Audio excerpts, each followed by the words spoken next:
Channel subscribe कर दीजिएगा और बेल आइकन को क्लिक कर दीजिएगा। वो लोग जो शोहरत याफ्ता हैं, इनको तो सारा ज़माना जानता है, वो क्या करते हैं, कहाँ जाते हैं, क्या पहनते हैं। एक एक बात मीडिया सबके सामने लेके आता है, इनके इंटरव्यूज़ किए जाते हैं। वो किसी तारीफ के मोहताज नहीं होते। इनकी वजह शोहरत कुछ भी हो, लेकिन लोग इन्हें जानते हैं।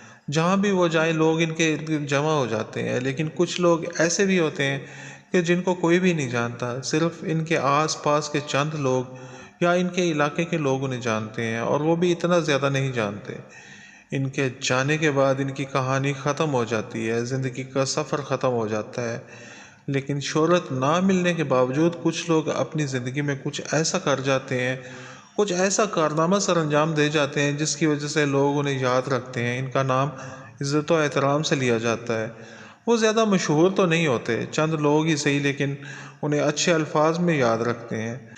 ऐसे आम अफराद को भी सबके सामने लाया जाना चाहिए, इनकी अच्छाइयों को सामने लाना चाहिए, ताकि माशरे में दूसरे लोगों को भी तरगीब मिले और वो भी इनकी तरह अच्छे बन सकें, ज़िंदगी में कुछ दूसरों के लिए भी कर सकें। ये तस्वीर बाबा खान मोहम्मद माछी की है, जो ओकाड़ा के गांव फतेहपुर का रिहायशी था।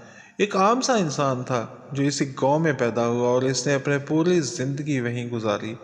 आज वो इसी मिट्टी में दफन है।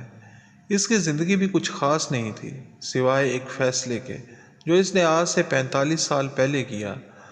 फतेहपुर गांव में एक मिडिल स्कूल था और हाई स्कूल वहां से काफ़ी दूर एक और गांव में था। तालिब इल्मों को वहां जाने में मुश्किल पेश आती थी। सुबह सवेरे मीलों सफ़र तय करना पड़ता था।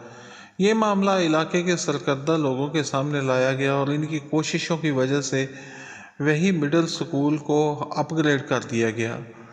स्कूल तो अपग्रेड हो गया, हाई स्कूल बन गया, लेकिन अब एक नया मसला दरपेश था। नई इमारत की तामीर के लिए ज़मीन चाहिए थी। गांव के बड़े ज़िम्मेदारों से कहा गया, लेकिन उन्होंने ज़मीन देने से इनकार कर दिया। काम वहीं पर रुक गया। सभी परेशान थे कि एक काम जिसके लिए इतनी कोशिश की वो अब रुक गया है। बाबा खान मोहम्मद माछी के पास चंद एकड़ ज़मीन थी जिस पे वो काश्तकारी करता था और अपनी गुजर बसर करता था। इसने सोचा कि गांव के बच्चों को दूसरे गांव जाना पड़ता है, तकलीफ़ बर्दाश्त करनी पड़ती है, इतना सफ़र करते हैं, और अपने गांव में अब स्कूल अपग्रेड हो गया है। इसका काम सिर्फ ज़मीन की वजह से रुका हुआ है, तो क्यों ना मैं अपनी ज़मीन इसे दे दूं।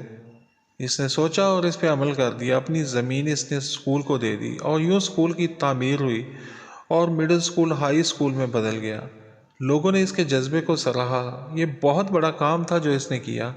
गांव के सरकर्दा लोग जिनके पास सैकड़ों एकड़ अराजी थी, थोड़ी बहुत ज़मीन दे भी देते तो उन्हें कोई फ़र्क ना पड़ता, लेकिन उन्होंने एक नेक मकसद के लिए ज़मीन ना दी। और बाबा मोहम्मद ख़ान ने, जिसके पास थोड़ी सी अराजी थी, और वो भी इसने स्कूल के नाम कर दी, और इसके बाद गुजर बसर के लिए इसी स्कूल के बाहर रेहड़ी लगाने लगा। तालिब इल्म इससे चीज़ें खरीदते तो इससे इसका गुजारा हो जाता। वो जब तक ज़िंदा रहा तब तक स्कूल के बाहर रेहड़ी लगाता रहा। सब लोग दिल से इसकी इज़्ज़त करते थे। एक दिन अचानक ही वो ये दुनिया छोड़ के चला गया। वो तो चला गया, लेकिन इसकी अच्छाई ज़िंदा रह गई। इसका फ़ैसला बाकी रह गया, वो फ़ैसला जो इसने दूसरों के लिए किया था। ऐसे लोगों के लिए मेरे पास अल्फाज ख़त्म हो जाते हैं कि क्या लिखूं, इनका कैसे शुक्रिया अदा करूं। जब तक ऐसे लोग